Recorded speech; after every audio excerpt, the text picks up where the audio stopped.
ప్రియమైన దేవుని వారలారా, వాక్యం అనేది చాలా గొప్పది. అయితే చాలామంది దాని శక్తిని గ్రహించలేక, దాంట్లో ఉన్నటువంటి విశేషాలను అర్థం చేసుకోలేక చాలామంది జీవితాలను వ్యర్థపరుచుకుంటున్నారు. ప్రియమైన వారలారా, ఏ వ్యక్తినైనా అడగండి, నువ్వు ఎందుకోసం నువ్వు పాడైపోయావు, నువ్వు ఎలా పాడైపోయావు, నీ బ్రతుకు బాగుపడకపోవడానికి ప్రధానమైన కారణం ఏంటి అని అడిగితే మొట్టమొదటిసారిగా తల్లిదండ్రుల మీద గెంటేస్తారు. నా తల్లి నన్ను సరిగ్గా పెంచడం, నా తల్లి నాకు ఆస్తి ఇవ్వలేదు అని చెప్పేసి తల్లిదండ్రుల మీద నెపం పెట్టేవాళ్ళు కొంతమంది ఉన్నారు. లేదంటే నాకు సరిగ్గా చదువు చెప్పలేదు, అందుకని నేను ఎలా తయారైపోయాను అనుకుంటారు. లేదంటే కనుక నా ఫ్రెండ్స్ ఎవరు కూడా నాకు సపోర్ట్ చేయలేరు, అందుకని నేను ఎలా పాడైపోయానని చెప్పేసి అంటూ ఉంటారు. చాలామంది ఎందుకు పాడైపోయావు, నీ జీవితం ఎందుకు మెరుగుపడలేదని అంటే కనుక చెప్పే కారణాలు పలానా వ్యక్తి, ఇదిగో పలానా వ్యక్తి నన్ను మోసం చేయడం వల్ల, లేదంటే పలానా వ్యక్తి నన్ను ముంచడం వల్ల నేను ఇలా పాడైపోయినాను అంటూ ఉంటారు. కానీ ఎప్పుడైనా గమనించారా ప్రియమైన వాళ్ళారా, మనం పాడైపోవడానికి ప్రధానమైన కారణం మనమేనని? ఎస్, ఇది ఫ్యాక్ట్. ఎందుకనంటే కనుక మనిషిలో ఉన్నటువంటి ఆలోచనలే, మనిషి హృదయమే మనిషిని పాడు చేస్తుంది. ప్రియమైన వాళ్ళారా, ఈరోజు గమనిద్దాం, అసలు నా హృదయం నన్ను మోసం చేస్తుందా? అయితే అలా మోసపోకుండా ఉండాలంటే నేను ఏం చేయాలి? ఈ రెండు విషయాలను తెలుసుకుందాం ప్రియమైన వాళ్ళారా. ఎందుకంటే మనిషిని యొక్క హృదయంలో నుంచి పుట్టే ఆలోచనలు అనేకం. ఏమండి, ఇక్కడే ఉంటుంటాం, వాక్యం వినడానికి మనం కూర్చొని ఉంటాం, కాకపోతే మన బ్రెయిన్ అంతా కూడా ఎక్కడెక్కడో తిరుగుతూ ఉంటుంది. మన హృదయం వాటి గురించి ఆలోచిస్తూ ఉంటుంది. చాలామంది మీకు తారసపడి ఉంటుంది, ఒక పని చేద్దామని అనుకుని మీరు వేరే పని మీదకి వెళ్ళిపోయిన సందర్భాలు అనేకం లేవు, అనేకం ఉన్నాయి. మీరు ఒకసారి ఆలోచించుకోండి. నేను ఇలాగే బ్రతుకుదామని అనుకున్నాను, అయితే మళ్ళీ నేను ఎందుకో దారి తప్పి వేరే మార్గంలోకి వెళ్ళిపోయాను. ఈరోజు నేను అసలు తాగకూడదని అనుకున్నాను, ఈరోజు నేను అసలు సిగరెట్ ముట్టుకోకూడదు అనుకున్నాను, ఈరోజు అసలు నేను ఏ వ్యక్తిని మోహపు చూపుతో చూడకూడదు అనుకున్నాను, ఈరోజు నేను అసలు ఎటువంటి చెడు కార్యం చేయకూడదని చెప్పేసి మనం ప్రార్థనాపూర్వకంగా ఎన్నో అనుకొని చెయ్యని సందర్భాలు అనేకం ఉన్నాయి మన జీవితంలో. నాకైతే అనేకం ఉన్నాయి, మీకున్నాయో లేదో నాకైతే తెలియదు. కానీ నేనైతే ఈరోజు లేచి చేద్దాం అనుకుంటున్నా, కాకపోతే చివరికి వేరే ఏదో చేస్తున్నాను. నేను చేద్దాం అనుకున్నది నేను చేయలేకపోతున్నాను. ఎందుకు ఇలా జరుగుతుంది? అసలు హృదయము మనుషుల యొక్క హృదయాలు ఎలా ఉన్నాయో కొన్ని వాక్యాలను మనం ఆలోచన చేద్దాం ప్రియమైన వాళ్ళ. ఎందుకంటే కనుక వాక్యమే మనకు సరైనటువంటి మార్గాన్ని చూపించగలదు. అందుకనే వాక్యాన్ని ఒకసారి పరిశీలన చేద్దాం. సామెతల గ్రంథము 16వ అధ్యాయము 1వ వచనం, హృదయ ఆలోచనలు మనుష్యుని వశము. ఏంటంటే నువ్వు ఏది ఆలోచించాలనుకున్నావు, నువ్వు ఏది కావాలనుకున్నా అది నీ వశంలోనే ఉన్నది. ఇది పక్కోడిది ఎవరి మీద లేదు. లేదంటే కనుక ఎదుటివాడు ఒక రకంగా ఆలోచించచ్చు, మీరు ఒక రకంగా ఆలోచించవచ్చు. ఫర్ ఎగ్జాంపుల్, ఎదుటివాడికి ఒక సొంత ఇల్లు కట్టుకోవాలన్న ఆలోచన ఉంది, మీకు ఆ ఆలోచన లేకపోవచ్చు. ఎదుటివాడికి ఏదో బంగారం వస్తువులు కొనుక్కోవాలన్న ఆలోచన వచ్చు, మీకు ఆ ఆలోచన లేకపోవచ్చు. ఏమో ఒక్కొక్కడికి ఒక్కొక్క ఆలోచన ఉంటుంది. ఆ మనుష్యుని ఆలోచన అతనికే తప్ప వేరే వాడికి ఎవ్వడికి తెలియదు. నువ్వు ఏం ఆలోచించాలో అది నీ వశంలోనే ఉందంట. చాలామంది మనుషుల యొక్క హృదయం ఎలా ఉంటుంది అనుకున్నారంటే దాని గురించి చెప్తున్నాడు. సామెతల గ్రంథము 20వ అధ్యాయము 5వ వచనం చూద్దాం ప్రియమైన. సామెతల గ్రంథము 20వ అధ్యాయము 5వ వచనం, నరుని హృదయములోని ఆలోచన లోతు నీళ్ల వంటిది, వివేకము గలవాడు దానిని పైకి చెదుకున్న. నరుని హృదయంలోని ఆలోచన లోతు నీళ్ల వంటిది. ఏమండి, ఎంత డీప్ ఆలోచన చేస్తాడండి. ఏమండి, ఒక నదిలో కానీ ఒక సముద్రంలో కానీ దాని యొక్క లోతును మనం అంచనా వేయగలమంటారా? అలాగే మనిషి హృదయంలో పుట్టే ఆలోచనలు కూడా అంత లోతుగా ఉన్నాయంట. ఒకటి మాట్లాడతాడు, దాని అర్థం వేరే ఉంటుంది. ఒక పని చేస్తుంటాడు, దాని ఆలోచన వేరే ఉంటుంది. పైకి మృదువుగా మాట్లాడుతుంటాడు, దాని లోపల ఎంత ఆలోచన ఉందో, కపటపు ఆలోచన ఎంత ఉందో. ఏమండి, మనిషి హృదయాన్ని అంచనా వేయడం అనేది అసాధ్యం. ఒక మనిషికి అసాధ్యం అసలు. దాని గురించి అన్నాడు, హృదయం యొక్క లోతు చాలా ఎక్కువగా ఉందంట. నీళ్లు ఎంత లోతుగా ఉంటాయో మనుషుని యొక్క హృదయం యొక్క ఆలోచన కూడా అంత ఉంటుందండి. నడుస్తూనే ఉంటాడు, ఒక వ్యక్తి ఒక స్త్రీని చూడగానే ఏటో ఎక్కడలేని ఆలోచనలు అన్నీ వచ్చేస్తుంటాయి. ఏదైనా ఒక వస్తువు ఒక డబ్బులు ఉన్నాయనుకోండి, ఫర్ ఎగ్జాంపుల్ 50,000 ఉన్నాయనుకోండి, దాని 50,000 కోసం ఓ టీవీ కొనేద్దామని, లేదంటే ఒక డబల్ కట్ట మంచం కొనేద్దామని, లేదంటే కనుక ఒక దానికి ఏదో అప్పు కట్టేద్దామని, లేదంటే ఒక దానికి ఏదో ఇన్వెస్ట్మెంట్ చేద్దామని, ఒక దానికి ఏదేదో ఆలోచనలు వచ్చాయి. ఉన్నది ఒక 50,000. దానికోసం ఎన్ని ఆలోచనలు వస్తుంటాయో మనిషికి. ఎస్, మనకు ఉండే ఆలోచనలు అనేకం, అది బహు లోతుగా ఉంటుంది. దాని గురించి చెప్తున్నాడు. కొంతమంది ఎలా ఆలోచిస్తున్నారో, వాళ్ళ ప్రార్థన ఎలా ఉందో ఒకసారి చూద్దాం ప్రియమైన. కొంతమందిని మనం మనం కొంచెం అంచనా వేద్దాం, ఎలా ఉందో ఏంటో ఒకసారి చూద్దాం ప్రియమైన. కీర్తనల గ్రంథానికి వెళ్తే, కీర్తనల గ్రంథము 28వ అధ్యాయం 3వ వచనం చూద్దాం. భక్తిహీనులను పాపము చేయువారిని నీవు లాగినట్లు నన్ను లాగివేయకము. భక్తిహీనులు లాగేసినట్టు నన్ను లాగివేయద్దు. ఎందుకంట వారు దుష్టాలోచన హృదయంలో నుంచుకొని తన పొరుగువానితో సమాధానంగా మాట్లాడతారంట.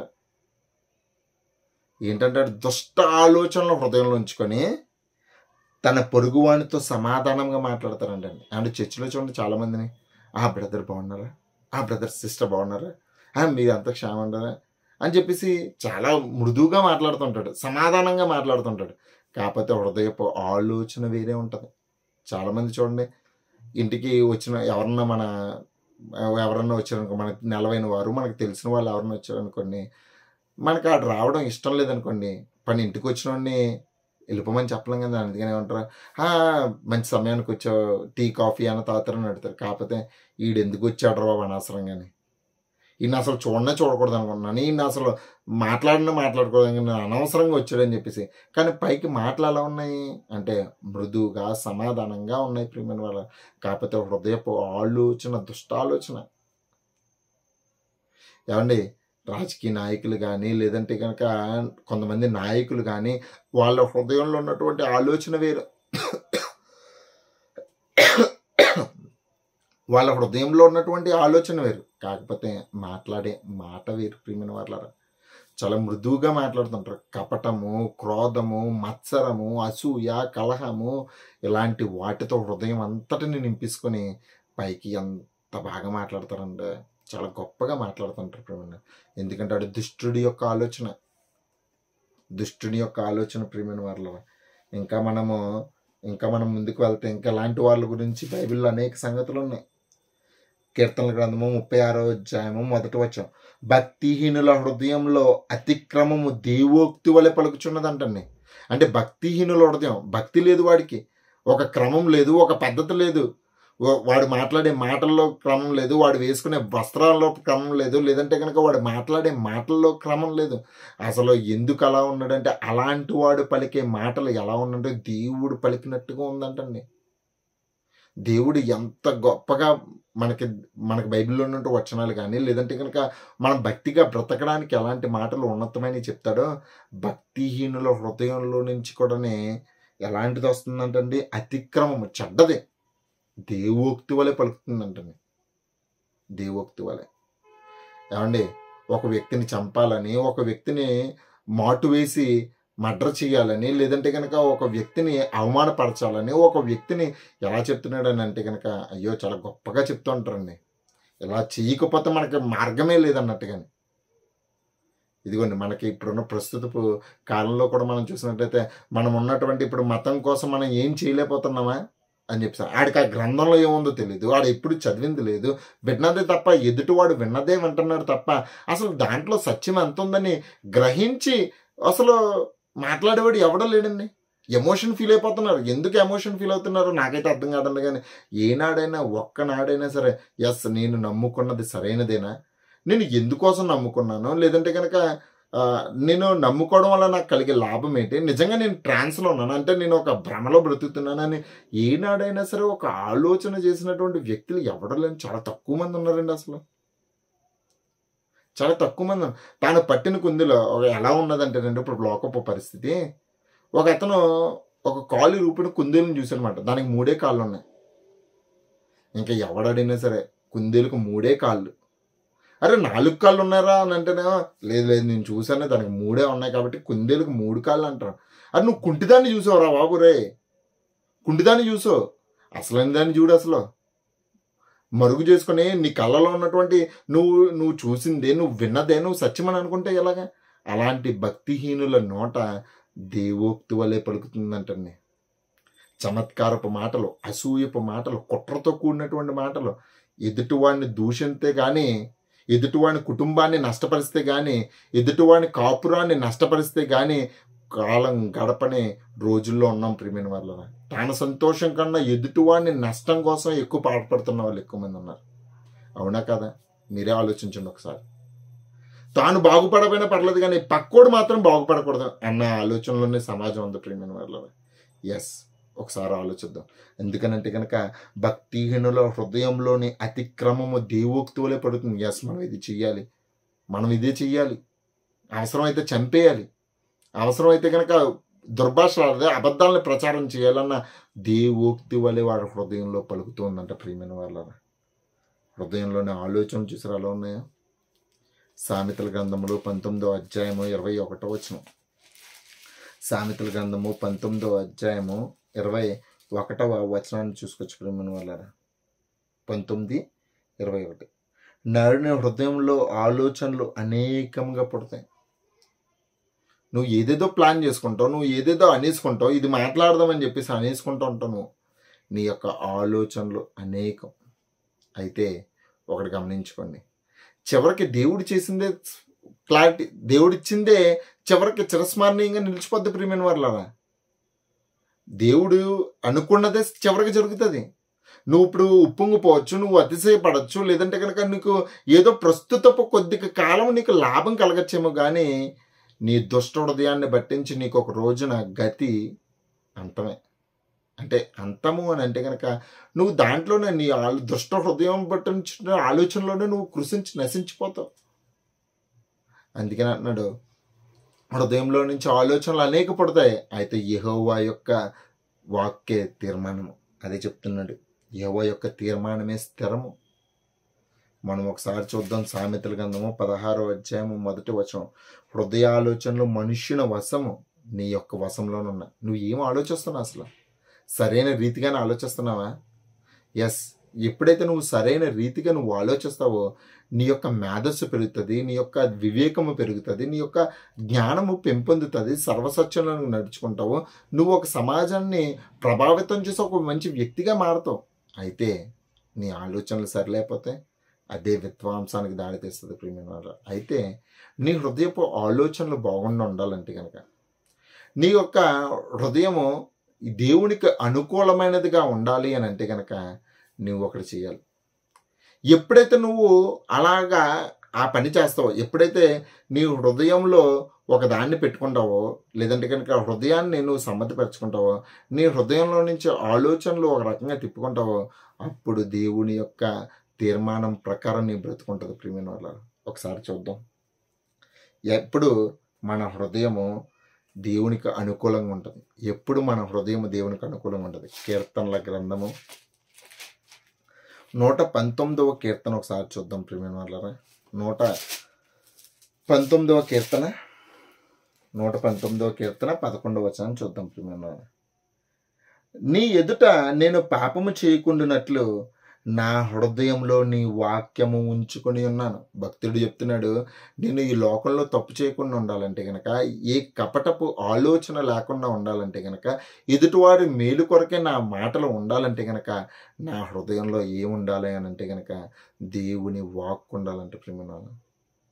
ఎప్పుడైతే దేవుని యొక్క వాక్కు మన హృదయంలో ఉంటుందో అప్పుడు మన మార్గము స్థిరపరచబడుతుంది, మనము దేవునితో ఐక్యం గలవారమవుతాం ప్రియమైన. ఎప్పుడైతే నీ ఆలోచనలు అనేకం వచ్చినప్పటికీ కూడానే దేవుడు అనుకున్నది నీ స్థిరపరచగలవు, దేవుడు అనుకున్నది నువ్వు స్థిరపరచగలవు, దేవుడు అనుకున్నట్టుగానే నువ్వు మాట్లాడగలవు, దేవుడు అనుకున్నట్టుగానే నువ్వు ప్రవర్తించగలవు.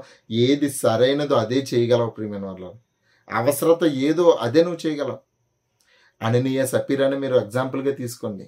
అననీయ సపీరా అందరూ చేస్తున్నారని చెప్పేసి వాళ్ళ దగ్గర ఉన్నటువంటి పొలాన్ని కూడా అమ్మేసి డబ్బులు వాడు దాచుకున్నారు, కొంత దాచుకొని కొంత దేవునికి ఇవ్వడానికని తీసుకుని వచ్చారు. పరిశుద్ధాత్మను మోసపరచాలి. ఎవరో వాళ్ళని మోసం చేయలేదు. అననీయ సఫీరాని ఎవ్వరూ మోసం చేయలేదు. మోసం చేసింది వారి యొక్క హృదయమే. బహుఘోరమైన వ్యాధి కలదండి హృదయం. ఆ వ్యాధికి మందు ఏదన్నా ఉందంటే కనుక అది దేవుని యొక్క వాక్కే ప్రియమైన వాళ్ళ. అలాంటి దేవుని యొక్క వాక్కును పక్కన పెట్టేశారు.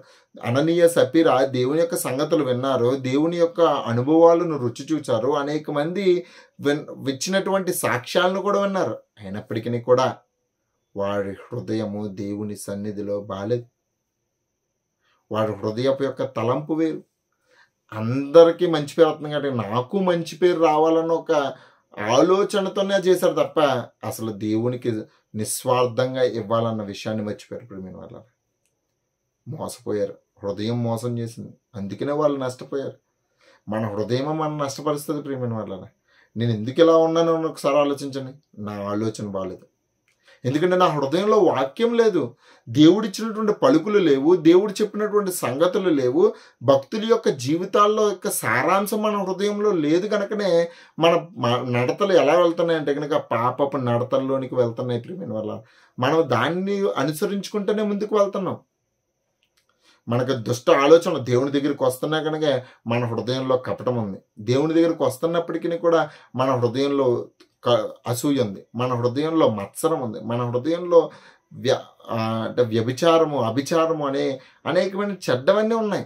ఇవే మనిషిని అపవిత్రపరుస్తాయని ప్రభు ముందుగానే సెలవిచ్చాడు. అయితే ఇప్పటికైనా సరే హృదయంలో వాక్యాన్ని నింపుకుంటే కనుక మనం పాపం జోలికి వెళ్ళం. ప్రియమైన వాళ్ళ నీ యొక్క మార్గాలు స్థిరపడతాయి. నువ్వు సరైన మార్గంలో నువ్వు వెళ్ళగలవు. నీ దేవుని యొక్క చిత్తాన్ని జరిగించి దేవుని ఎదుట బలా నమ్మకమైన మంచి దాసులను అనిపించుకోగలగో. లేకపోతే నీకు నష్టమే. ప్రియమైన వాళ్ళ నష్టమే. అదే చెప్తున్నాడు కీర్తనకారుడు. ఇదిగో నేను ఎదుట నేను పాపం చేయకున్నట్లు హృదయంలో నీ వాక్యము ఉంచుకొని ఉన్నాను. ఎస్, ఎంతమంది మన హృదయాల్లో వాక్యం ఉంచుకుంటున్నాం? మన హృదయాన్ని కావలి కాసేది, మన హృదయాన్ని ప్రొటెక్ట్ చేసేది, మన హృదయాన్ని భద్రపరిచి ఎవ్వడు కూడా మనల్ని మోసం చేయకుండా చూసేది ఏదన్నా ఉంది అని అంటే కనుక అది వాక్యమే. ప్రియమైన వాళ్ళ వాక్యమే. అనేకమైన వాటిని మనం తలుస్తూ ఉంటాం. అయితే దేవుని యొక్క వాక్యమే స్థిరపరిచేది దేవుడు. సామెతల గ్రంథంలో మనం అదే చూసుకున్నాం. 16వ అధ్యాయం 1వ వచనం, నీ యొక్క ఆలోచనలు నీ వశంలో ఉన్నాయి. అయితే దానికి ప్రత్యుత్తరం ఇవ్వాలంటే కనుక అది దేవుని వల్ల మాత్రమే సాధ్యమవుతుంది. అదొకసారి చూసుకోవచ్చు.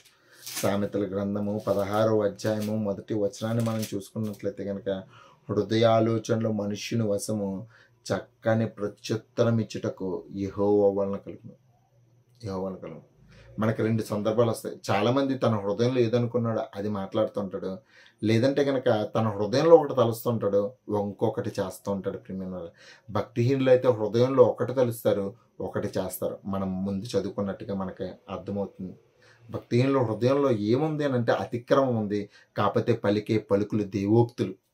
చాలామంది చూడండి సంఘంలో ఎలా ఉన్నారు, దేవుని యొక్క వాక్కులు లేవు కానీ వారిలో ఉన్నటువంటి దుష్ట ఆలోచన దేవోక్తి వల్ల పడుతుంది. దశం భాగం వస్తే నీకు ఆకాశపు గుప్పిళ్ళు విప్పుతానన్నటువంటి మాటలే వినిపిస్తున్నాయి తప్ప ఎస్ నేను దేవుడి కోసం నీతిగా బ్రతికితే దేవుడు నాకు పరలోకం ఇస్తాడు, నిత్య జీవాన్ని ఇస్తాడు, నన్ను ప్రొటెక్ట్ చేస్తాడు అన్నటువంటి మాటలు లేవు. ప్రియమైన చెప్పిన చోట జనాలు లేరు.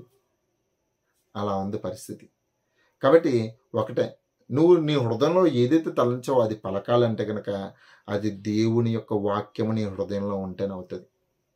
అసలు దేవుని యొక్క వాక్యం మన హృదయంలో ఉంటే మన ఎలా ఉంటాయో, మన యొక్క ప్రత్యుత్తరం ఎలా ఉంటుందో ఒకసారి చూద్దాం. ప్రియమైన అదే సామెతల గ్రంథంలో చూద్దాం.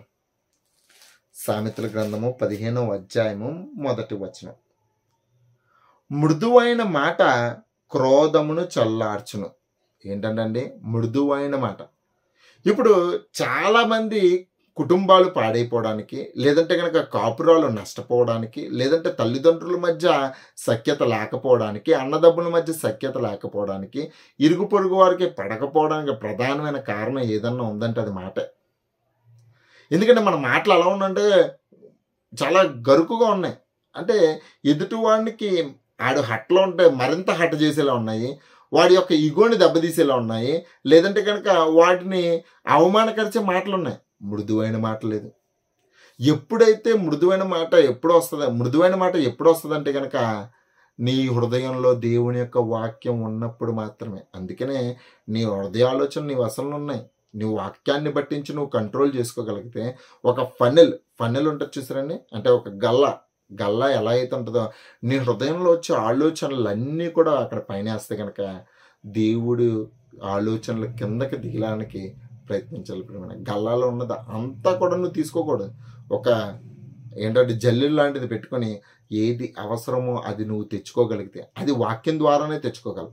అలా ఎప్పుడైతే తెచ్చుకుంటావో నీ యొక్క మాటలు మృదువుగా ఉంటాయి, అంటే ఎదుటివారిని ఆకట్టుకునేలా ఉంటాయి. ఎస్, మరి ఎంతమంది మన హృదయంలో దేవుని యొక్క వాక్కులు పెట్టుకున్నాం? అందుకనే చెప్తున్నాడు, మృదువైన మాట క్రోధమును చల్లార్చును, నొప్పించు మాట కోపమును రేపును, జ్ఞానుల నాలుక మనోహరమైన జ్ఞానాంశములు పలుకును. ఇదిగో దేవుని బిడ్డలతో ఉంటే సంగతులు జ్ఞానానికి సంబంధించి ఉంటాయి. దైవజనులతో కూర్చొని మాట్లాడండి, లేదంటే కనుక బైబిల్లో ఉన్నటువంటి ఒక సందర్భాన్ని పట్టుకుని దాని గురించి మీరు ఆలోచించుకుంటూ మీ మాటలు కొనసాగనివ్వండి. జ్ఞానం ఎంతగా అభివృద్ధి పొందుతుంది అనుకున్నారో, మీ జీవితం ఎంతగా బాగుపడుతుందో ప్రియమైన వాళ్ళరా. జ్ఞానపు సంగతులు వస్తాయి మన హృదయంలో దేవుని యొక్క వాక్కులు ఉంటాయి. ఇంకా చెప్తున్నాడు, సామెతల గ్రంథము 15వ అధ్యాయము 23వ వచనం, సరిగా ప్రత్యుత్తరం ఇచ్చిన వానికి దాని వలన సంతోషం పుట్టును. నువ్వు సరైన సమయంలో సరైన మాట చెప్తేనండి నువ్వు చాలా సంతోషపడుతుంటారు. చాలామంది చూడండి, ఏదైనా గొడవ జరుగుతుంటే ఆ గొడవకి ఇంకా పెట్రోల్ వేసే వాళ్ళు అనేక మంది ఉన్నారేమో, కానీ ఆ మంటను చల్లార్చే వాళ్ళు లేరు. దేవుని యొక్క మాట హృదయంలో ఉంటే అలాంటి చల్లార్చే స్వభావం వస్తుంది. లేదంటే కనుక పెట్రోల్ వేసేయడమే, ఇంకా బుగ్గుమడిపోద్ది. నొప్పించి మాట వలన ఇంకా పెరిగిపోయి అలా అయిపోద్ది. ప్రేమ ఇక్కడ చెప్తున్నాడు, సరిగ్గా ప్రత్యుత్తరం ఇచ్చిన వానికి దాని వలన సంతోషం పుట్టును, సమయోచితమైన మాట ఎంత మనోహరం. సరైన సమయంలో సరైన మాట మాట్లాడడం ఎంత బాగుంటుందండి, ఎంత బాగుంటుంది. మన హృదయానికి తృప్తినిస్తుంది, మనకు సంతోషాన్ని ఇచ్చి మనల్ని నింపుతుంది. ప్రియమైన వాళ్ళ సమయోచితమైన మాట మనోహరం, సంతోషం. అందుకని దేవుడు వ్యర్థమైన మాటలు నువ్వు పలకద్దు. ఎప్పుడు సమాధానకరమైన మాటలే మనల్ని ఎందుకు పలకమన్నాడంటే కనుక అది మనోహరము. లోకాన్ని దేవునితో సమాధానపరచడానికి, లేదంటే కనుక నీ యొక్క సంబంధాలు మెరుగుపడడానికి సమయోచితమైనటువంటి మాట చాలా అవసరం. ప్రియమైన వాళ్ళ నేటి కాలంలో అదే లేదు. ద్వేషం ఎప్పుడైతే నీ హృదయంలో దేవుని యొక్క సంగతులు లేవో, పుట్టించేది ద్వేషము, పుట్టేది ద్వేషము, కలిగేది నష్టం. ప్రియమైన వాళ్ళ మనుషుల్ని అస్సలు నమ్మకూడదు. ఆడికి వచ్చే ఆలోచనలు అస్సలు ఫిల్టరేషన్ లేదంటే కనుక, అంటే దేవుని యొక్క వడకట్టుతనం లేకపోతే కనుక మనిషి మాట్లాడే మాటలు మహా దారుణంగా ఉంటాయి. ప్రియమైన దారుణంగా ఉంటాయి. ఇంకా మనం చూసుకున్నట్లయితే సామెతల గ్రంథము 25వ అధ్యాయంలోనికి మనం వెళ్తే, సామెతల గ్రంథము 25వ అధ్యాయం 11వ, సమయోచితముగా పలకబడిన మాట విచిత్రమైన వెండి పల్లెములో నుంచబడిన బంగారపు పండ్ల వంటిది. అంటే చూడండి, సమయోచితముగా పలకబడిన మాట అంటే అక్కడ నువ్వు ఉన్నటువంటి సందర్భంలోనే, అంటే ఇంట్లో ఉన్నప్పుడు, ఒక భర్తగా ఉన్నప్పుడు, లేదంటే ఒక భార్యగా ఉన్నప్పుడు, తల్లిదండ్రులతో మాట్లాడుతున్నప్పుడు, లేదంటే తల్లిదండ్రుల బిడ్డలతో మాట్లాడుతున్నప్పుడు సమయోచితంగా పలకబడినటువంటి మాట.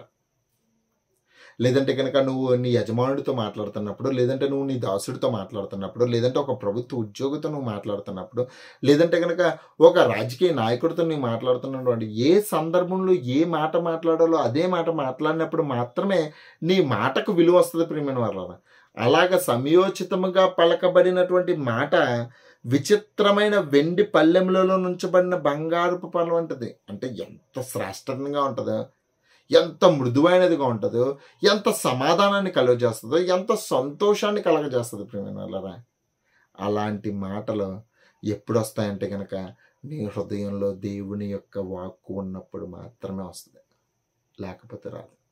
అందుకనే my dear brothers and sisters, I'm requesting every one of you, please fill your heart with word of God. మీరు ఎప్పుడైతే దేవుని యొక్క మాటలతో మీ హృదయాన్ని నింపుకుంటారో అప్పుడు నీ మాట బాగుంటుంది, నీ చేత బాగుంటుంది, నీ క్రియ బాగుంటుంది, నీ యొక్క ప్రవర్తన బాగుంటుంది. అనేక మందికి నువ్వు మాదిరిగా ఉండగలవు ప్రియమైనవారా. లేదంటే కనుక జరిగేది నష్టమే. కాబట్టి గమనించండి, యేసుక్రీస్తు వారు తన జీవిత కాలంలో దేవుని యొక్క సంగతులు అనేకం చెప్పొచ్చు. అప్పటికి కూడా అదే సంగతులు అంటే దేవుని యొక్క ధర్మశాస్త్రాన్ని చెప్పేవాళ్ళు అనేక మంది ఉన్నప్పటికీ కూడా, సద్దుకైలు కానీ, పరిసయ్యులు కానీ, శాస్త్రులు కానీ అనేక మంది ఉన్నప్పటికీ కూడా యేసు పలికినట్టుగా ఎవరు పలకలేదంట. యేసు మాట్లాడినట్టుగా ఎవరు మాట్లాడలేదంట. యేసు చెప్పినట్టుగా ఎవరు చెప్పలేదంట. ఎందుకంటే కనుక ఆయన హృదయంలో పూర్తిగా ఉన్నవి దేవుని సంగతులే.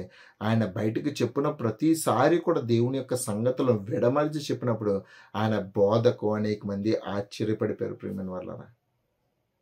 ఎస్, మన మాట ఎలా ఉంది, మన మాట ఎలా ఉంది, మన హృదయంలో ఉన్నదాన్ని బట్టించే మనం మాట్లాడతాం.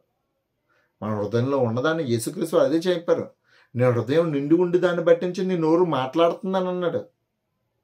నీ హృదయంలో నిండి ఉన్న దాన్ని బట్టి నీ చేతలు ఉంటాయని చెప్పేసి అన్నాడు. అన్నిటికీ ప్రధానమైనది హృదయమే ప్రియమైన. నీ ఫ్రెండ్ వల్ల నువ్వు పాడైపోలేదు, ఎవడి వల్ల నువ్వు పాడైపోలేదు, కానీ నువ్వు పాడైపోయింది నీ యొక్క మౌన హృదయం వల్లనే. కాబట్టి ఎప్పటికైనా సరే యేసుక్రీస్తు వారు అదే చెప్తున్నారు. ఎస్, నా దగ్గరికి రండి, నా మాటలను మీ హృదయంలో నింపుకోండి, దాని ప్రకారంగా బ్రతకండి. ఎప్పుడైతే అలా బ్రతుకుతావో నీ జీవితానికి విలువ వస్తుంది. నీవు నెమ్మది పొందుకొని దేవునితో సంతోషంగా ఉండగలవు. లేదంటే కనుక కలిగేది నష్టమే. కాబట్టి ఆ నష్టాన్ని తప్పించుకోవాలంటే కనుక దేవునితో సమాధాన పడదాం, వాక్యాన్ని నేర్చుకుందాం, వాక్య ప్రకారంగా బ్రతుకుదాం. మన హృదయంలో ఉండాల్సింది వాక్యమే, మనము ఆలోచించాల్సింది వాక్యమే, మనము నడవాల్సిన నడవడిక వాక్య ప్రకారమే. కాబట్టి ఆ విధంగా మీరందరూ ప్రవర్తిస్తారని ఆశిస్తూ నా మాటలు నేను ముగిస్తున్నానండి. చిన్న ప్రార్థన చేసుకోవచ్చు. మన మిక్కిలిగా ప్రేమించిన మా ప్రియ పరలోక కన్న తండ్రి, నీ పరిశుద్ధమైన నామానికి వేలాది వందనాలు, స్తుతులు, స్తోత్రములు చెల్లించుకొంచున్నాం తండ్రి. మీరు అనుగ్రహించినటువంటి దివ్యమైన తరుణము తండ్రి, ఎంతోమందికి లేనటువంటి ధన్యత తండ్రి, ప్రతి నిత్యము మీరు మాకు అనుగ్రహిస్తున్నారు తండ్రి. మేము వింటున్నటువంటి మాటలను పడచెవిన పెట్టక, చెప్పబడుతున్నటువంటి మాటలు పట్టించి మా హృదయాలు నింపుకొని నీ యందు విశ్వాసంతో ముందుకు కొనసాగడానికి, మా కుటుంబాలను కట్టుకోవడానికి, మా జీవితాలను సరిచేసుకోవడానికి తండ్రి మీరు మమ్మల్ని వాడుకొనమని వేడుకొంచున్నాం తండ్రి. ప్రతి ఒక్కరిని కూడా దీవించండి తండ్రి. ప్రార్థన పట్టుదలను, వాక్యం ఆసక్తిని, సత్కారం ఉత్సాహం అనుగ్రహించమని వేడుకొంచున్నాం తండ్రి. లోకంలో ఉన్న వాటిని ఎన్నో ప్రేమింపక వెనుకొన్న మరిచి ముందున్న వాటికి వేగిరపడే ధన్యతను అనుగ్రహించమని వేడుకొంచున్నాం తండ్రి. మా ప్రియులకు ఉన్నటువంటి అనారోగ్యాల నుంచి లేవనెత్తమని వేడుకొంచున్నాం. మంచి ఆరోగ్యాన్ని వారికి అనుగ్రహించమని వేడుకొంచున్నాం తండ్రి. వారికి లోటుపాట్లలోంచి లేవనెత్తమని వేడుకొంచున్నాం. ఉద్యోగాలు లేని వారికి ఉద్యోగాలను అనుగ్రహించమని వేడుకొంచున్నాం తండ్రి. సమాధానం లేని వారికి సమాధానాన్ని అనుగ్రహించమని వేడుకొంచున్నాం తండ్రి. ప్రతి ఒక్కరిని కూడా దీవించి ఆశీర్వదించమని తండ్రి, చిన్న ప్రార్థనని పాద సన్నిధి చేర్చుకోమని క్రీస్తు నామంలో అడుగుచున్నాం తండ్రి. ఆమేన్. అందరికీ వందనాలండి. Thank you.